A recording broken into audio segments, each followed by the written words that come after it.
recording going. Okay. So a moral panic is a I'm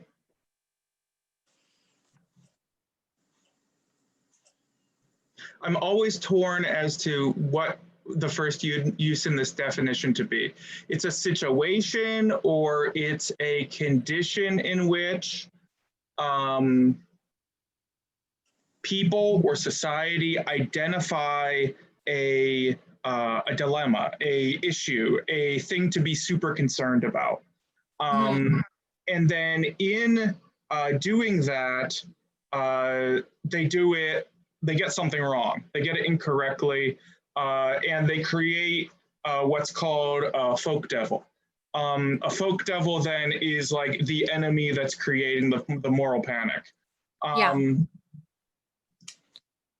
Examples of moral panic, actually, the concept of the moral panic is actually the easiest to express through example. A real classic example of a moral panic were comic books in the 1950s. Comic books in the 1950s had a particular kind of flavor to them that they were kind of spooky, like horror comics, right? And people of the day, the uptight parents of the day got really, really bent out of shape about that. And because of that, there were like Senate hearings and all kinds of wild things addressing these comic books. And it actually created organizations that created this thing called the Comic Code. And there were all these rules put into place on what you could and couldn't put into place in comic books. But the reality of the matter is the vast majority of those comics were like super duper tame compared to modern standards. I don't know where my interest in that came. Like, I'm really into those 1950s horror comics. I know I learned about this moral panic issue before I got into the comics, but so I've read a lot of them. And there are only a very small handful of them that would be anything that I wouldn't consider like appropriate for my 7-year-old daughter. And like they're way above her reading level. And anyway, so that's kind of what we would consider a silly moral panic. An example of what we would consider a more serious moral panic would be, or it can be debated, the way that we reacted to 9/11 in this country. So there was this big horrible thing that happened, and well, how do we deal with this, right? So we identified this thing, and there was some backing to it, right? Al-Qaeda and the Taliban, which were different things, but were then conflated, right? Were identified as being the moral panic, the thing that's going to kill all of us. But the reality of the matter is there was no vast entity of international terrorism. I mean, there was kind of, and there were people doing really horrible things, but it was not this vast entity that that we were led to believe. And that's something that honestly is kind of difficult to understand if you weren't actually there. But like, we talk about the war on terror and the Patriot Act and all that stuff. And it's in some of your readings. And the Patriot Act, history has been relatively unkind to the Patriot Act. People saying, oh, it took away all our rights, it took away this, it took away that. Why did we allow that to happen? The fact of the matter is that I was actually an activist in the streets against the Patriot Act, and everyone was for the Patriot Act during that era. Like, everyone thought it was a really super good idea. It was actually super uncontroversial, which is wild.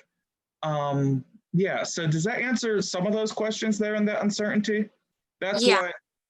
So for like moral panic, like pertaining to this class, like, would you say that it has something to do with like the drug, them pushing like the whole drug thing in the 80s and 90s? Yeah, that's definitely an element of it, particularly relating to cocaine and crack cocaine. Yeah. Yeah, that's a big component of it. Yeah, Yeah. I am going to hide my So face. Go ahead. that's like a, a moral panic that's like not, something to panic over. Would you say that like this whole coronavirus thing is like a real moral panic? Well, see, that's the thing. There isn't really a such thing as a real moral panic, right? Yeah. It's so with terrorism in 9/11, Al Qaeda was it was a threat, right? But Mm-hmm. it wasn't exactly what we thought it was, right?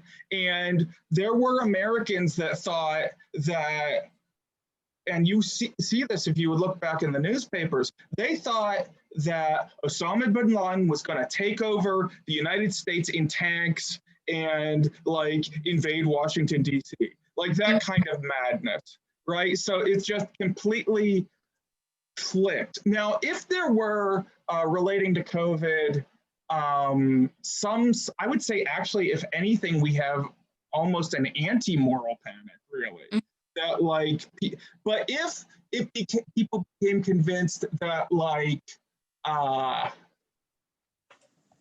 I don't know, masks that were manufactured in China are being intentionally infected with coronavirus, right? Mm-hmm. That would look more like a moral panic. But also to tie into that, the word moral, it typically has to do with immoral things that we are doing, right? So it ties in super well with that comic example. The 9/11 example is kind of borderline, but the drug war stuff is absolutely spot on, right? Yeah. We were concerned people were doing and taking drugs. That's the immorality of it. That's what's going to kill us all. Yeah. And you see a similar thing in the gangs readings too. People thought gangs were everywhere and gangs were going to kill us all, and all teenagers were going to be either Bloods or Crips, right? Mm-hmm. Like really kind of wild, ridiculous stuff. Yeah. Yeah. Yeah. Good question, though. Okay. Anything else?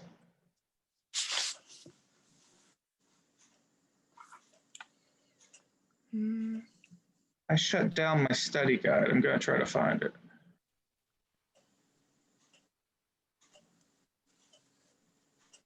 Here it is.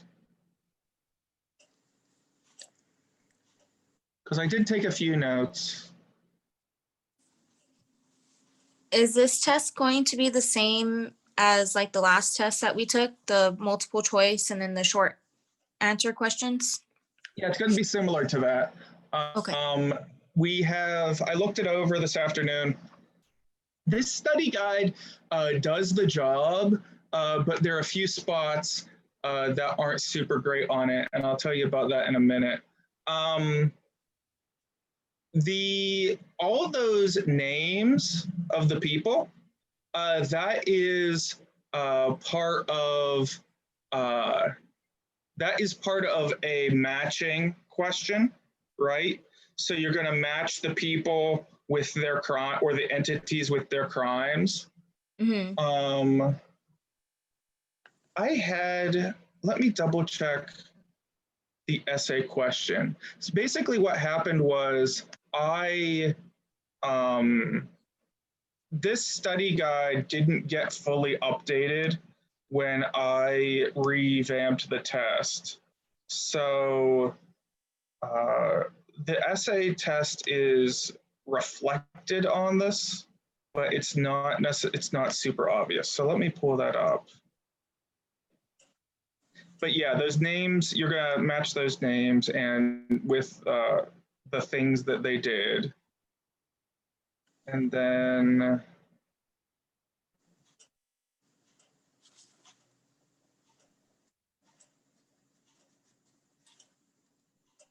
yeah.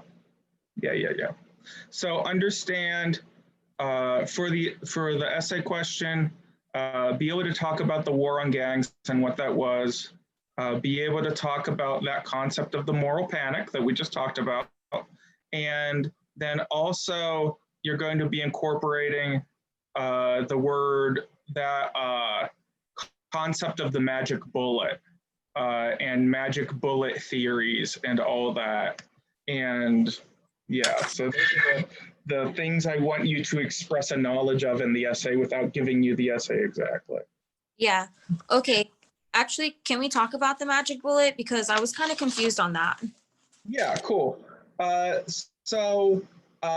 Magic bullet theories, and this is really one of those sociology terms that you will not get the right answer by Googling it. I have a couple of those. This is a term used in our reading for these plans or ways to fix stuff that law enforcement come up with or administrators come up with or whatever that they think, well, this is going to fix everything, right? This is going to be the thing. DARE is a pretty good example of that as a magic bullet remedy, right? If we just teach these kids about drugs, they won't use drugs. That's magic bullet thinking mentality. And there are some things that are a little bit magic bullet-ish that actually do work, but usually when we're using the term, we're talking about things that are expected to fix everything, but in reality, it doesn't fix anything, and usually science isn't there to back it up. Yeah. That makes sense? So if we, yeah. Okay.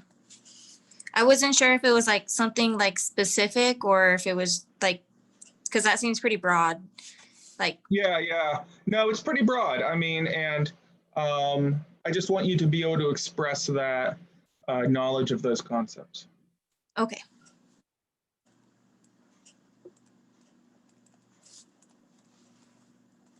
Do you have any questions, Theora? I was wondering for the test, will it focus more on one chapter? Like, should I focus on studying on a specific chapter, or will it cover like all 4 chapters that we've been discussing over the weeks? I generally try to pull from all the chapters we go over. With that said, if you notice in the vocabulary that it's coming more from specific chapters, then that's what you should look at. I give the vocabulary to give you that kind of idea. Does that make sense? Yes. Yeah, so there are no chapters I would say, no, you can ignore it, I guess is the answer to that. That's a pretty good question.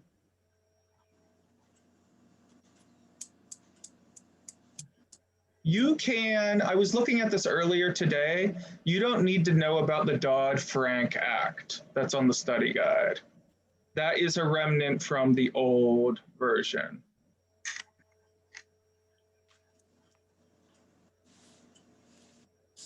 We talked about moral panics.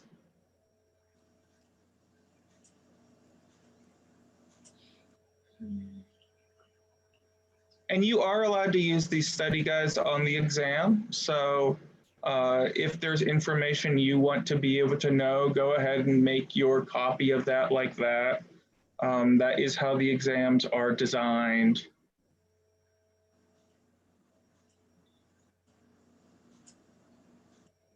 Similarly, the Sherman Act is not really covered on the test.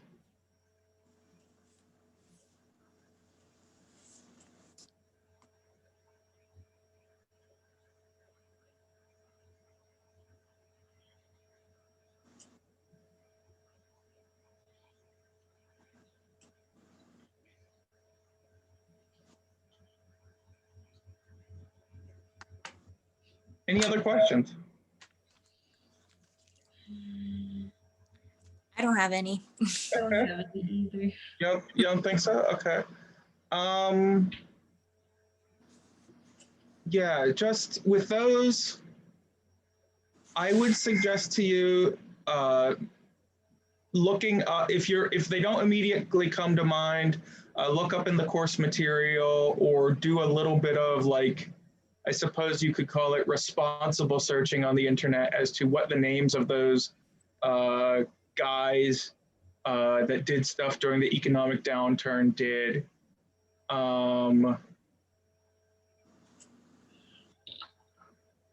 There was one thing I found up here that was kind of confusing. What was that?